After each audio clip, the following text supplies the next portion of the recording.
تو محمود اچکزئی جو opposition grand alliance کے سربراہ ہے، ان کو قومی اسمبلی میں اپوزیشن لیڈر بنانا بہت بڑا کویسچن مارک ہے. کیا پی ٹی آئی کے اندر کوئی ایسا قابل رہنما نہیں تھا جس کو وہ اپنا اپوزیشن لیڈر بناتے؟ تو وجہ وہی ہے کہ عمران خان اپنے علاوہ پارٹی میں کسی کو لیڈر سمجھتے نہیں ہیں، اور جو 2-4 لیڈر تھے ان کو انہوں نے ٹھوڈے کرا دیے ہیں. تو پہلے مولانا فضل الرحمان کے ہاتھوں عمران خان صاحب کی 2 سال تک قوالی کرائی گئی، یا مجھے لگتا ہے کہ انہیں سونپ دیا گیا ہے محمود اچکزئی کے ہاتھوں. چلیں، اعظم خان سواتی جن کے بارے میں پی ٹی آئی بڑی بدگمان ہے، اور آدھی سے زیادہ پی ٹی آئی کے لوگ انہیں اسٹیبلشمنٹ کا آدمی سمجھتے ہیں اور ان کو جی بھر کی گالیاں دیتے ہیں، وہ بھی عمران خان کے بلو آئیڈ ہے. تو فرق کیا ہے سابق حکمرانوں میں، موجودہ حکمرانوں میں؟ ایک زمانے میں پیپلز پارٹی اور مسلم لیگ نون اسی طرح آپس میں گتھم گتھا تھے، ایک دوسرے کے خلاف بیان بازی کیا کرتے تھے، اور ایک طویل عرصے کے بعد ان دونوں کو سمجھ میں آئی کہ یہ جو کچھ ہم کرتے ہیں یہ پاکستان کے مفاد میں نہیں ہے، اور اس سے ملک و قوم کا کچھ بھلا نہیں ہوتا. تو بہتر ہے میثاق جمہوریت کر لیا جائے، کیونکہ ہماری لڑائی سے تیسری قوتیں فائدہ اٹھاتی ہیں. تو دونوں کو سمجھ میں آنے کے بعد صلح ہو گئی، اور تیسری قوت کے آنے کا راستہ بند ہوا. تو تیسری قوت نے ایک تیسری پارٹی کریٹ کر لی جس کا نام پی ٹی آئی رکھا گیا. تو یہ بیک اپ پلان تھا کہ اگر یہ 2 جماعتیں کسی وقت ان کو ہوش آ گیا تو ایک نئی جماعت لانچ کر دے گی. تو خان صاحب اس جماعت کے سربراہ ہے. اب خان صاحب پہ اعتراض کیا ہے؟ خان صاحب پہ اعتراض یہ ہے کہ وہ کہتے تھے کہ میں ان دونوں کی طرح کبھی یو ٹرن نہیں لوں گا، میں ان دونوں کی طرح کبھی تھوک کے چاٹوں گا نہیں، یہ کرپٹ لوگ ہیں، میں ان سے کبھی ہاتھ نہیں ملاؤں گا، یہ بے ایمان ہے، یہ دھوکے باز ہے. خان صاحب نے وہ چورن جی بھر کے بیچا. تو اب جو پوزیشن خان صاحب اس وقت لیے ہوئے تھے، آج بھی وہ کہتے ہیں کہ میں اس پوزیشن پر قائم ہوں. لیکن اس کے باوجود اگر عمران خان محمود اچکزئی کو اپوزیشن لیڈر بناتے ہیں، اور محمود اچکزئی جن کے بارے میں کہا جا سکتا ہے کہ ان کی بطور اپوزیشن لیڈر تقرری ایسے ہی ہے جیسے کسی ڈوبتے ہوئے سیاسی جہاز کا کپتان ایک ایسے شخص کو بنا دیا جائے جو خود ڈوب چکا ہو، جو خود محض ایک ہلکی سی چھاؤں ہے. تو عمران خان جو اچھی طرح جانتے ہیں کہ انہیں اب اچھا بیٹسمین بھیجنے کا کوئی فائدہ نہیں ہے. وہ نظر آ جاتا ہے نا کہ میچ تو ہم ہار گئے، تو پھر ٹیل اینڈر کو اور نیچے کے کھلاڑیوں کو باری دے دی جاتی ہے کہ چلو تم انجوائے کر لو، میچ تو ہم ہار ہی گئے ہیں، کسی اچھے کھلاڑی کو میدان میں اتارنے کا کوئی فائدہ نہیں ہے. تو انہیں شکست نظر آ رہی ہے. تو انہوں نے محمود اچکزئی کو استعمال کرنے کا فیصلہ کر لیا ہے. لگ گیا تیر ورنہ تکا. تو یہ انہوں نے ایک کارڈ کھیلا ہے، اسے آپ نیا سیاسی کارڈ کہہ لیں یا ایک ایسا کارڈ جو پہلے ایکسپوز ہو چکا ہے وہ کہہ لیں. تو عمران خان صاحب کی اگر آپ پوری سیاست دیکھیں تو وہ خود مانتے رہے ہیں کہ یو ٹرن لینا بڑی اچھی بات ہوتی ہے. تو ہمارے اصال لفظوں میں سے تھوک کر چاٹنا کہتے ہیں. اب کسی کو اچھا لگے یا برا لگے، اور اس کو بوٹ پالش بھی کہتے ہیں. خان صاحب جو کبھی باجوہ کو آئیڈیل مانتے تھے اور ان کو ہیرو مانتے تھے، پھر ان کو گالیاں دیتے رہے، پھر جن کو گالیاں دیتے رہے ان کو آج کل ہیرو مان رہے ہیں. تو یہ ساری بیماری جو ہے وہ پی ٹی آئی کے اندر بدرجہ اتم موجود ہے. پوری پی ٹی آئی، یوتھ آئی جتنے ہیں، فالوورز بھی اور ان کے لیڈران بھی، سب کا یہی حال ہے. اور سب روزانہ جو ہے وہ اسی طرح یعنی ایک طرف بڑکے مارتے ہیں، دوسرا پاؤں پکڑتے ہیں، ایک طرف ان کی آنکھ میں آنسو ہوتے ہیں، دوسرا کہتے ہیں سزائے سن کر ہم کیا کہہ لگاتے ہیں. تو یہ جماعت نہیں ہے بلکہ یہ ایک قبیلہ ہے، اور اس قبیلے میں اصول، عزت، ضمیر نام کی کوئی چیز نہیں ہے. خواجہ صاحب کو ویسے یہ نہیں کہنا چاہیے تھا کہ تھوک کر چاٹا ہے، ان کے لیے وہی ٹھیک ہے کہ کوئی شرم ہوتی ہے، کوئی حیا ہوتی ہے. اگلی خبر بھی عمران خان کے حوالے سے ہے کہ کیا ڈی ڈی آئی نے عمران خان کو تھپڑ مارا. کل منصور علی خان کے پروگرام میں صحافی مزمل سور وردی نے دعویٰ کیا تھا کہ عمران خان کو جب حکومت سے نکالا گیا تو انہیں تھپڑ مارے گئے، اور جب یہ واقعہ رونما ہوا تو پی ٹی آئی کے اس وقت کے جو نائب پردھان ہے شہباز گل، وہ وہاں پہ موجود تھے.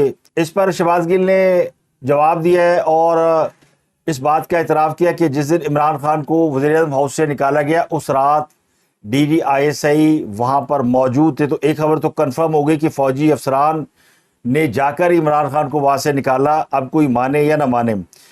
اور یہ بھی درست ہے کہ جب عمران خان وزیر اعظم ہاؤس سے نکلنے سے انکاری تھے تو اس وقت یہ خبر زیر گردش تھی. بی بی سی نے بھی شاید یہ رپورٹ شائع کی تھی کہ فوجی افسران خصوصی ہیلی کاپٹر پر وزیر اعظم ہاؤس پہنچے ہیں اور انہوں نے عمران خان کو وہاں سے رخصت کیا. اور جب عمران خان وہاں سے جا رہے تھے تو ان کے دونوں گال بری طرح سرخ تھے، جیسے ان پر تھپڑ مارے گئے ہوں گے. تو اس کے بعد یہ خبریں زیر گردش رہی کہ عمران خان کو تھپڑ مار کر نکالا گیا. اچھا، خان صاحب نے یا ان کی جماعت نے اس کی کوئی تردید نہیں کی. کافی دن تک یہ واقعہ بہت سے لوگوں نے اس میں وی-لاگ بھی کیے، میں نے بھی کیا، لیکن چونکہ اس واقعے میں اب شہباز گل کا نام آیا تو انہوں نے اس واقعے کی تفصیلات بتائی ہیں۔ وہ کہتے ہیں میں 2-3 سال اس واقعے پہ خاموش رہا، 3 سال پرانی بات ہے، لیکن یہ درست ہے کہ اس دن کہا گیا کہ 2 ہیلی کاپٹر اترے جس میں لوگ آئے جن کی عمران خان سے بات ہوئی، وہاں بدتمیزی ہوئی، پھر یہ خبر پھیلائی گئی تھپڑ مارے گئے یا تھپڑ مارا گیا، جس کے اوپر ٹاؤٹ صافی بڑے خوش ہیں۔ تو پھر انہیں قسم کھا کر کہا کہ وہ وہی بتائیں گے جو انہوں نے اپنی آنکھوں سے دیکھ رکھا ہے۔ انہوں نے کہا کہ اس شام یہ ہوا کہ جس شام عمران خان کے خلاف تحریک عدم اعتماد تھی اور انہیں پتا تھا کہ وہ جا رہے ہیں، اپنا سامان سفر باندھ رہے تھے، اس وقت DGISI جنرل ندیم انجم گاڑی کے اوپر وزیر اعظم ہاؤس آئے۔ اس کی وجہ یہ بتائی گئی ہے شہباز گل کی جانب سے کہ اس وقت جنرل باجوہ کو ہٹانے کی باتیں ہو رہی تھیں، تو جنرل باجوہ گاہے بگاہے اپنے افسران کو وزیر اعظم ہاؤس بھیجا کرتے تھے تاکہ یہ پتہ کر سکے کہ ان کو نکال تو نہیں دیا گیا۔ جس رات کا یہ واقعہ ہے جب عمران خان وزیر اعظم ہاؤس میں آخری رات موجود تھے، اس وقت انہوں نے ندیم انجم صاحب جو کہ بڑی دھیمی طبیعت کے آدمی ہیں، انہوں نے بڑے احترام کے ساتھ پرائم منسٹر صاحب کو یہ ریکویسٹ کی کہ آپ سائفر پر بات نہ کریں۔ شہباز گل صاحب یہ بھی کہتے ہیں کہ ان دونوں میں جو بات ہو رہی تھی وہ 1 to 1 تھی، لیکن وہ وہاں موجود بھی تھے اور وہ موجود بھی نہیں تھے، ان کو یہ باتیں پتہ چل گئیں۔ تو کوئی غیب کا علم شہباز گل صاحب کے وہاں ہوگا۔ وہ کہہ رہے جو گفتگو DGISI اور عمران خان میں ہو رہی تھی اس کے مطابق بات سائفر کی ہو رہی تھی، اور پھر انہوں نے اس کا نقشہ یوں کھینچا کہ عمران خان نے دونوں بازو اپنے آگے کیے اور ٹیبل پہ ہو کر بیٹھے اور کہا کہ جناب آپ اپنی بات کر رہے ہیں، ملکی انٹرسٹ کی بات کر رہے ہیں اور سلامتی کی بات کر رہے ہیں، جن چوروں کو آپ لا رہے ہیں اور یہ ووٹ آف کانفیڈنس کروا رہے ہیں، اس پر بھی آپ مجھے یہ کہہ رہے ہیں کہ سائفر پر میں بات نہ کروں کیونکہ ملکی سلامتی کا نقصان ہو جانا۔ تو آپ لوگوں کو پتہ کہ آپ نے کیا کر دیا؟ تو خان نے بڑا ڈٹ کے DGISI کو جواب دیا اور جس کے بعد DGISI وہاں سے چلے گئے۔ تو یہ گفتگو شنید جو ہے یہ اس کے راوی ہے جناب شہباز گل صاحب، اور انہوں نے اس میں سے تمام کہانی کو وائپ آؤٹ کیا اور اس بات سے انکار کیا کہ عمران خان کو کوئی تھپڑ پڑے۔ یہ انہوں نے مانا کہ میٹنگ 1 on 1 تھی، فوجی افسران وہاں موجود تھے۔ تو سوال یہ کہ یہ فوجی افسران کرنے کیا گئے تھے؟ بقول شہباز گل کے وہ سائفر پر بات کر رہے تھے۔ تو سائفر کے بارے میں ریکویسٹ کرنے کے لیے DGISI کبھی بھی اس شخص کے پاس نہیں جائیں گے جو پرائم منسٹر رہا ہو اور جو پرائم منسٹر ہاؤس سے نکالا جا رہا ہو، اور اگر فوج کو اس بات کا خدشہ ہو کہ عمران خان کچھ راز افشا کر سکتے ہیں تو فوج اس رات انہیں گرفتار کر لیتی۔ تو شہباز گل صاحب بیٹھ کے لوگوں طوطا کہانیاں سناتے ہیں۔ وہ کہتے ہیں نا نانی نے بیاہ کیتا پیڑا کیتا کر کے چھڈیا اور پیڑا کیتا۔ اگر وہ اس پہ لب کشائی نہ کرتے تو شاید یہ بات آئی گئی ہو جاتی، لیکن اس واقعے نے ثابت کر دیا کہ جس رات Imran Khan prime minister house سے نکالے گئے فوج وہاں موجود تھی، DGISI وہاں موجود تھے اور ایک کمرے میں 1 on 1 میٹنگ چل رہی تھی۔ اب جنہوں نے تھپڑ مارے ہیں وہ تھپڑ ہو سکتا ہے ان کے آگے کو سلنسر لگا ہو، آواز باہر نہ آئی ہو، اور اسی کو شہباز گل صاحب نے اب ایک اور طریقے سے بیان کیا ہے جو خواجہ دی گواہی ڈڈو کے مترادف ہے۔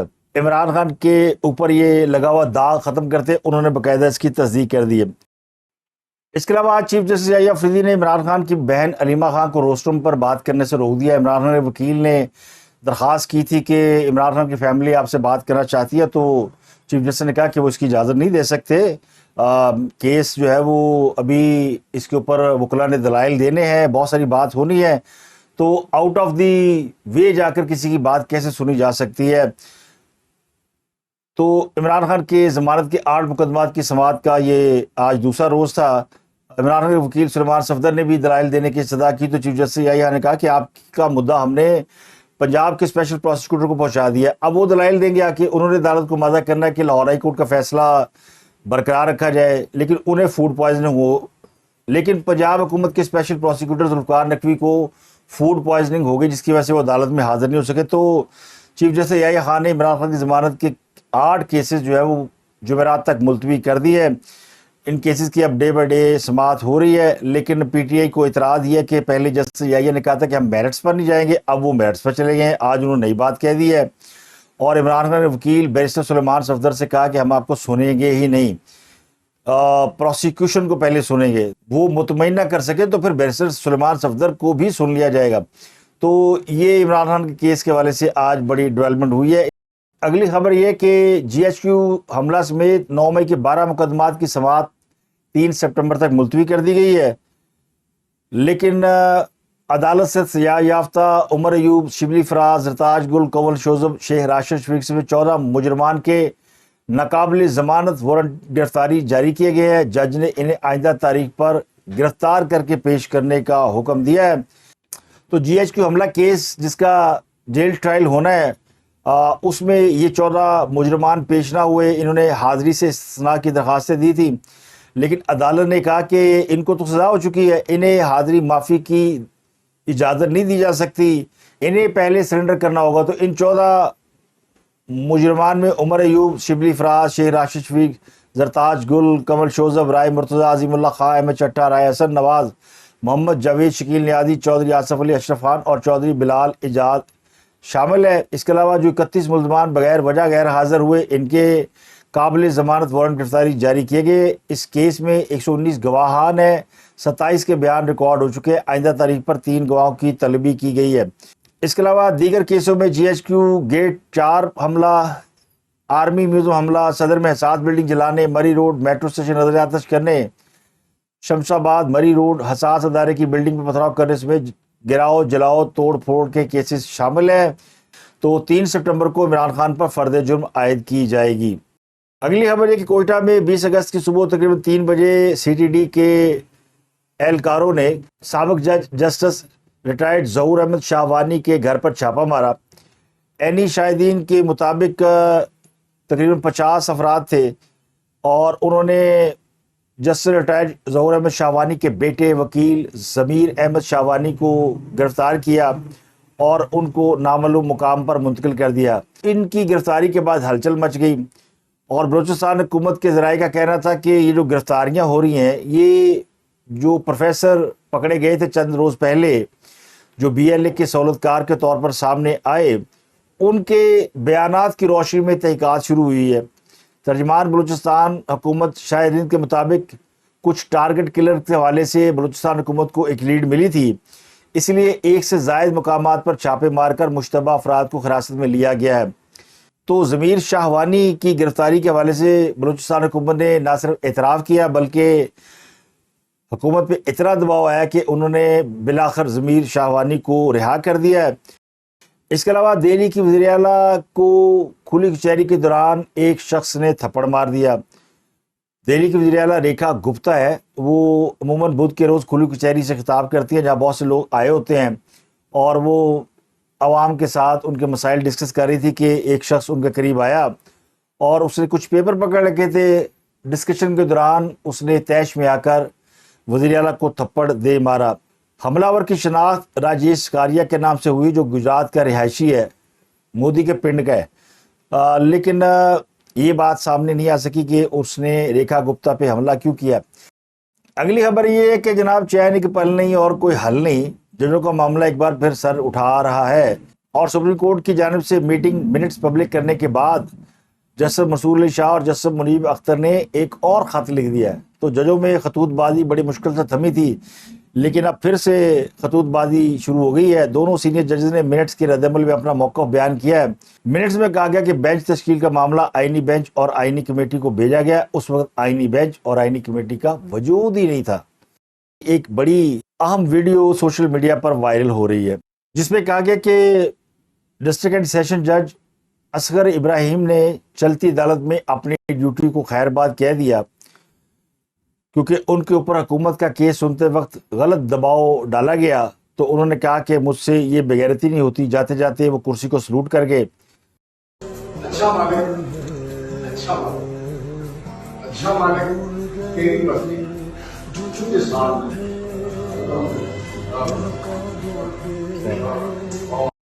تو ویڈیو پی ٹی آئی کے لوگ شیئر کر رہے ہیں، یہ پی ٹی آئی بلوچستان کی جانب سے شیئر کی گئی، اس کے بعد یہ وائرل ہو رہی ہے، اور سب کا ایک ہی کیپشن ہے کہ حکومتی دباؤ پر جج صاحب جو ہے وہ بھری عدالت چھوڑ گئے ہیں۔ اب جو اصل کہانی ہے وہ یہ نہیں ہے۔ ڈسٹرکٹ اینڈ سیشن جج محمد ابراہیم اصغر 18 اگست کو ریٹائر ہو چکے ہیں، اور چونکہ وہ 60 سال کے ہو چکے ہیں تو 60 سال کی عمر ریٹائرمنٹ کی عمر ہے۔ ریٹائرمنٹ کے وقت وہ ڈسٹرکٹ اینڈ سیشن جج ساہیوال کے طور پر خدمات سر انجام دے رہے تھے، محمد ابراہیم اصغر نے 14 مئی 2004 کو عدلیہ میں شمولیت اختیار کی، یعنی وہ جج کے عہدے پر فائز ہوئے اور طویل عدالتی خدمات کے بعد اس وقت وہ سینیٹی لسٹ میں 6 نمبر پر فائز تھے۔ اس سال اور بھی کئی ججوں کو ریٹائر ہونا ہے، لیکن 18 اگست کو یہ ریٹائر ہو گئے۔ اب ان کی ریٹائرمنٹ کی ایک ویڈیو کو انہوں نے اپنے مقصد کے لیے استعمال کرنا، اس لیے کہتے ہیں نا یوتھیا اور جھوٹ نہ بولے تو یہ ممکن نہیں ہے۔ اسی وجہ سے لوگ ان سے نفرت کرتے ہیں، اسی وجہ سے لوگ ان کو پسند نہیں کرتے کہ یہ سچ کے قریب بھی نہیں پھٹکتے، غلطی سے بھی سچ نہیں بولتے کہ کہیں کوئی گناہ ہی نہ ہو جائے۔ تو اب یہ ویڈیو اس طرح نہیں ہے جس طرح پریزنٹ کی گئی ہے۔ جج صاحب ریٹائر ہو کر گئے ہیں، ریٹائر ہوتے وقت انہوں نے اپنے کرسی کو سلوٹ کیا ہے، ساتھ ان کا بچہ بھی ہے جو ان کی ویڈیو بنا رہا ہے۔ کسی کیس کے دوران وہ مقدمہ چھوڑ کے نہیں گئے، اگر کیس کے دوران گئے ہوتے تو بچے کو ساتھ لے کے تھوڑی آتے۔ تو یہ ویڈیو جو ہے وہ یوتھیوں کے ذہنی خلفشار کی نشاندہی کرتی ہے۔ تو اسی لیے ہم کہتے ہیں کہ یوتھیے کا اپر چیمبر خالی ہوتا ہے اور وہ سمجھتا ہے کہ باقی سب کا بھی اپر چیمبر خالی ہے۔ اس کے علاوہ سوشل میڈیا پر جوئے کو پروموٹ کرنے کے معاملے میں معروف یوٹیوبر سعد رمان ڈکی بھائی گرفتار ہیں۔ ان کی اہلیہ کو بھی لاہور ایئرپورٹ پر پکڑا گیا تھا، تو اب لاہور کی ایک مقامی عدالت نے ان کی بیوی کو ضمانت دے دی ہے اور یہ ضمانت 30 اگست تک دی گئی ہے اور ان سے کہا گیا کہ وہ شامل تفتیش ہو جائیں۔ تو ڈکی بھائی کی بیوی کو ضمانت مل گئی ہے۔ ڈکی بھائی خود ابھی پولیس کے ریمانڈ پر ہے اور سنا ہے کہ وہاں کافی ان کی ٹہل سیوا ہو رہی ہے۔ اس کے علاوہ الیکشن کمیشن نے NA 143 اور NA 145 ڈی جی خواہ کے لیے ضمنی انتخابات کا شیڈول جاری کر دیا ہے، جہاں پر پولنگ 5 نومبر کو ہوگی اور PP 203 یہاں بھی 5 نومبر کو پولنگ ہو رہی ہے۔ اس کے علاوہ پاکستان تحریک انصاف نے سینٹ کی خالی نشست پر اعجاز چوہدری صاحب کی اہلیہ کو ٹکٹ جاری کیا ہے۔ سلمہ اعجاز PTI کی امیدوار ہوں گی۔ ان کا مقابلہ مسلم لیگ نون کے رہنما رانا ثناء اللہ سے متوقع ہے، تو مقابلہ کانٹے کا رہے گا۔ اگلی اور بارشوں کے حوالے سے کراچی میں دوسرے روز بارشوں کا سلسلہ جاری ہے۔ شہر میں کئی انڈر پاس اور سڑکیں تاحال زیر آب ہیں، بازار بند ہیں۔ حکومت نے چھٹی کا اعلان کیا تھا تو لوگوں نے سمجھا کہ یہ تو چھٹی ہوگی، اب پکنک منائے، تو پہلے سے زیادہ عوام سڑکوں پر نکل آئی ہے۔ چھٹی اس لیے دی گئی تھی کہ سڑکوں پر ٹریفک کم ہوگا تو آسانی ہوگی کام کرنے میں، پانی نکل جائے گا، گاڑیاں پھنسے گی نہیں پانی میں، لیکن اس کا الٹ ہوا ہے۔ تو اب تک کراچی کے اندر جو بارشیں ہوئی ہیں اس سے 11 افراد جاں بحق ہو چکے ہیں اور کراچی میں سیاسی پوائنٹ سکورنگ بھی کی جا رہی ہے۔ میئر کراچی مرتضی وہاب کا موقف یہ کہ موسمیاتی تبدیلی کا کسی کو ذمہ دار نہیں ٹھہرایا جا سکتا۔ شہر میں بجلی کا طویل بریک ڈاؤن ہے، آدھی سے زیادہ آبادی میں بجلی نہیں ہے، پانی نہیں ہے، کیونکہ کراچی کے اندر بجلی نہ ہو تو پانی کا حصول بڑا مشکل ہوتا ہے۔ کے الیکٹرک کے 2200 میں سے 1400 فیڈر بند ہیں، تو شکایتوں کا انبار لگا ہوا ہے۔ کل رات تو بہت سے علاقوں میں بجلی مکمل طور پر غائب رہی۔ ابھی کچھ اطلاعات ہیں کہ بجلی ریسٹور ہو رہی ہے، لیکن بارش کی وجہ سے کام کی رفتار بڑی سلو ہے۔ کل رات گورنر سندھ اور MKM کے سینئر رہنما ڈاکٹر فاروق ستار سڑکوں پر گھومتے رہے، لوگوں پانی سپلائی کرتے رہے۔ آج بڑے غصے میں فاروق ستار نے پریس کانفرنس کر دی۔ انہوں نے کہا کہ دیکھیں جو اصل قیادت ہے وہ تو کہیں نظر ہی نہیں آ رہی، پیپل پارٹی غائب ہے، گورنر اور MKM کے لوگ پھر رہے ہیں۔ اور پھر انہوں نے وزیر اعظم کو بھی لپیٹ لیا اور کہا کہ وزیر اعظم باقی شہروں میں فون کر دیتے ہیں، ہمارے گورنر کو فون ہی نہیں کیا۔ فاروق ستار خود بھی میئر کراچی رہے ہیں، ان کے دور حکومت میں بھی کئی مرتبہ شہر فیصل پانی میں ڈوبی ہے، ان کے میئر کے ہوتے ہوئے بھی کراچی میں سڑکیں پانی میں ڈوبتی رہی ہیں۔ تو اب یہ کہہ رہے جی کسی کو اگر سمجھ نہیں آ رہی کہ کراچی کیسے چلانا تو ہمارے ساتھ بیٹھ جائے، ہم بتا دیں گے کراچی کیسے چلے گا۔ تو کراچی آپ سے نہیں چل سکتا، آپ بڑے عرصے سے کراچی کے حاکم ہیں لیکن کراچی آپ سے بھی نہیں چلا۔ کراچی کا جو مسئلہ ہے نا وہ حل کرنے کے لیے نیت کا درست ہونا بڑا ضروری ہے۔ شہر فیصل خاصی گہرائی میں ہے، اس کے آس پاس PCHS اور باقی جو آبادیاں جہاں 2000 گز کے گھر ہیں، ان گھروں کو کوئی نقصان نہ پہنچے، ان کی پردہ داری متاثر نہ ہو، اس لیے وہ سڑکیں اونچی نہیں کی جا رہی۔ تو MKM نے اپنے دور حکومت میں اس کا کوئی حل نہیں نکالا کہ کراچی پانی میں نہ ڈوبے۔ یہ ہر 5-10 سال بعد کراچی کے اندر اسی طرح پانی کھڑا ہو جاتا ہے۔ اور دوسری بات یہ کہ کراچی میں کوئی سیلاب نہیں آیا کہ وزیر اعظم ان کو فون کریں کہ جناب کیمپ لگا دیتے ہیں، کوئی مدد بھیج دیں۔ یہ شکوہ کیا فاروق ستار نے کہ کوئی کیمپ نہیں لگا، کوئی اسکول نہیں کھولا، لوگوں کو کوئی پناہ گاہیں میسر نہیں کی گئی۔ تو ایسا کچھ ہوا نہیں کہ